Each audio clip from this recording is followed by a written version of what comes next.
गं गणपते नमः। आप सभी का आपके अपने चैनल पर बहुत बहुत स्वागत है। आज इस वीडियो में हम मार्गशीर्ष माह के गुरुवार के दिन सुनी जाने वाली माता महालक्ष्मी जी की व्रत कथा सुनेंगे।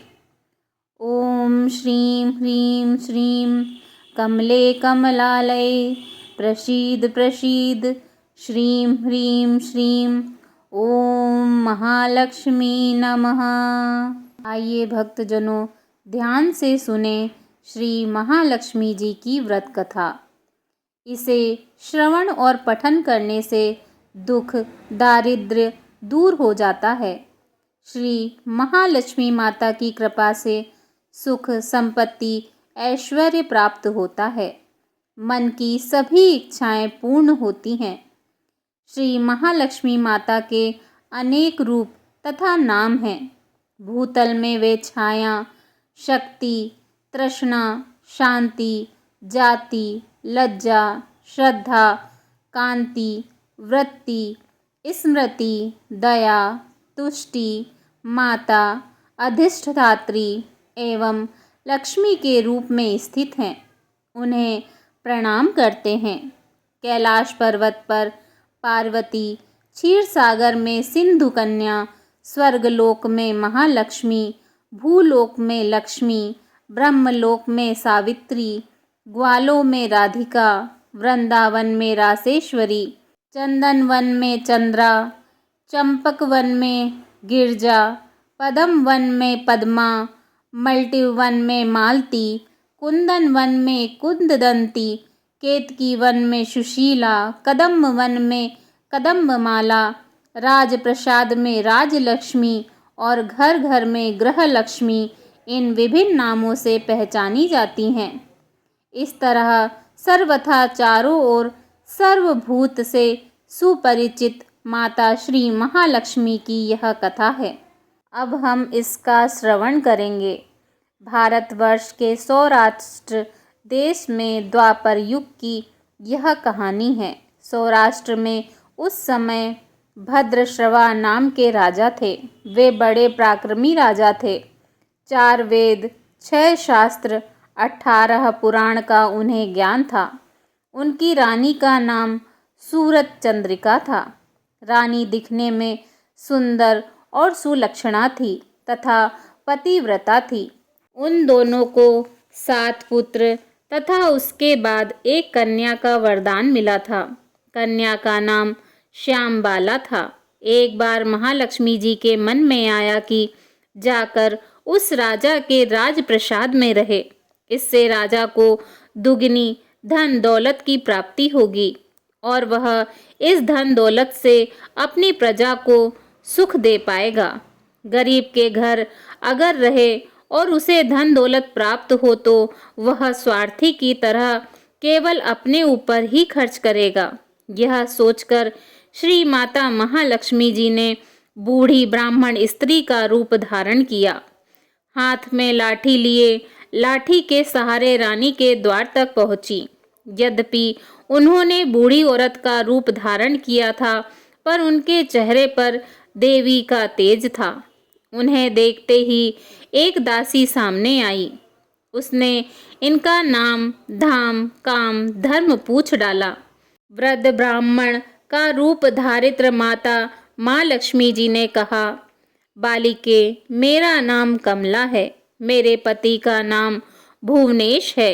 हम द्वारिका में रहते हैं। तुम्हारी रानी पिछले जन्म में एक वैश्य की पत्नी थी। वह वैश्य गरीब था। दारिद्र्य के कारण हर रोज घर में झगड़े होते थे तथा उसका पति रोज उसे मारता था। इन बातों से तंग आकर वह घर छोड़कर चली गई तथा वह जंगल में खाली पेट भटकने लगी। उसकी इस दुर्दशा पर मुझे दया आई। तब मैंने उसे सुख संपत्ति देने वाली श्री महालक्ष्मी जी की कथा सुनाई। मेरे कहने पर उसने श्री महालक्ष्मी जी का व्रत किया। श्री महालक्ष्मी प्रसन्न हुई। उसकी गरीबी दूर हुई। उसका घर संसार दौलत संतति संपत्ति से भर गया। बाद में पति पत्नी दोनों परलोक सिधारे। लक्ष्मी व्रत करने के कारण वे लक्ष्मी लोक में रहे। उन्होंने जितने साल महालक्ष्मी का व्रत किया उतने हजारों साल उन्हें सुख भोग मिला। इस जन्म में उनका जन्म राजघराने में हुआ है, परंतु वह श्री महालक्ष्मी जी का व्रत करना भूल गई है। उसे यह याद दिलाने में यहाँ आई हूँ।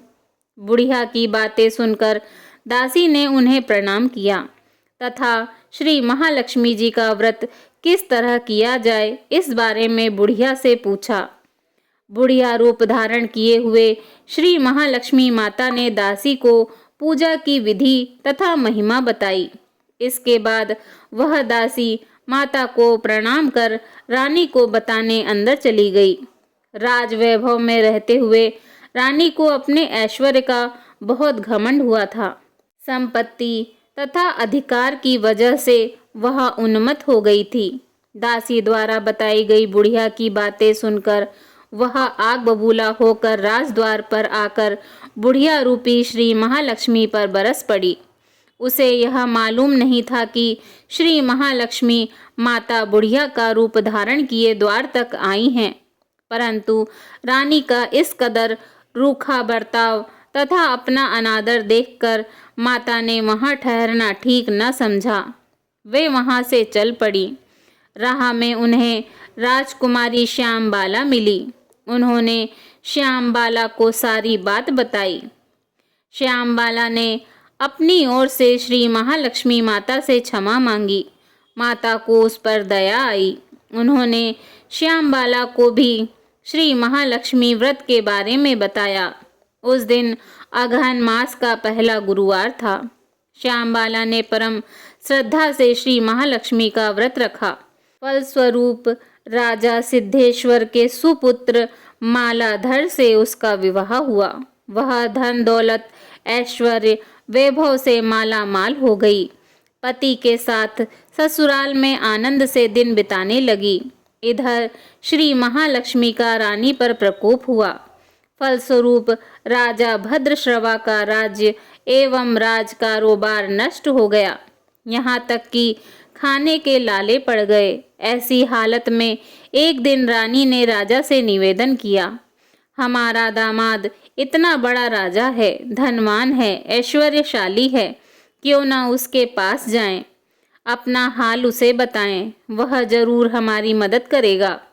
इस बात पर राजा भद्रश्रवा दामाद के पास रवाना हुए। राज्य में पहुंचकर एक तालाब के किनारे थोड़ी देर विश्राम लेने के लिए ठहरे। तालाब से पानी लेने आते जाते दासियों ने उन्हें देखा।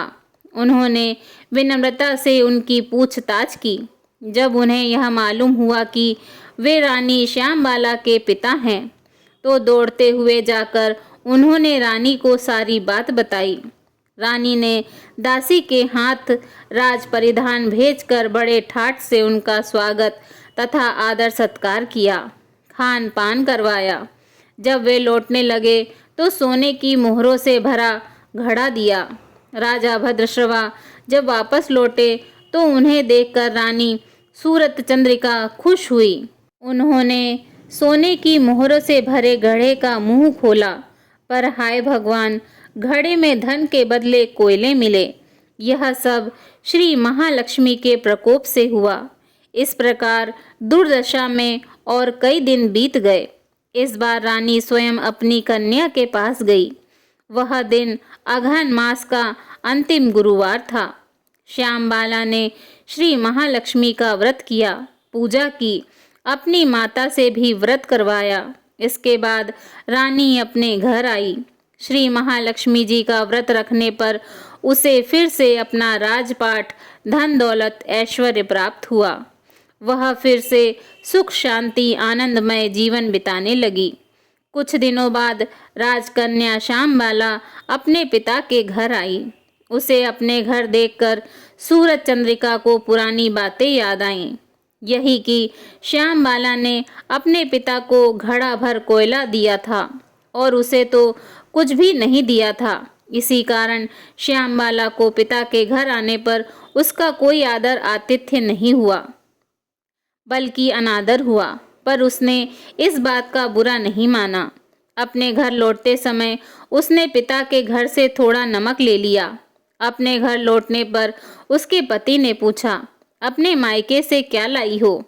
इस पर उसने जवाब दिया, वहाँ का सार लाई हूँ। पति ने पूछा, इसका क्या मतलब हुआ? श्यामबाला ने कहा, थोड़ा धीरज रखें, सब मालूम हो जाएगा। उस दिन श्यामबाला ने सारा भोजन नमक डाले बिना बनाया और परोसा। पति ने खाना चखा, सारा खाना नमक के बिना था, इसलिए स्वाद न आया। फिर श्यामबाला ने थाली में नमक डाला, इससे सारा भोजन स्वादिष्ट लगने लगा। तब श्यामबाला ने पति से कहा, यही है वह मायके से लाया हुआ सार। पति को उसकी बात सही लगी। फिर वह दोनों हंसी मजाक करते हुए भोजन करने लगे। कहा गया है कि इस तरह जो कोई श्रद्धा भाव से श्री महालक्ष्मी जी की पूजा करे, उसे माता की कृपा प्राप्त होती है, सुख संपत्ति शांति प्राप्त होती है, सभी मनोकामनाएं पूरी होती हैं। परंतु यह सब प्राप्त होने पर माता की पूजा को भूलना नहीं चाहिए और हर गुरुवार को व्रत कथा का पाठ या श्रवण अवश्य करना चाहिए। इस तरह श्री महालक्ष्मी जी की महिमा भक्तों की मनोकामना पूरी करती है। इस प्रकार श्री महालक्ष्मी की गुरुवार की कथा संपूर्ण होती है। बोलिए माता महालक्ष्मी जी की जय। जय हो माँ।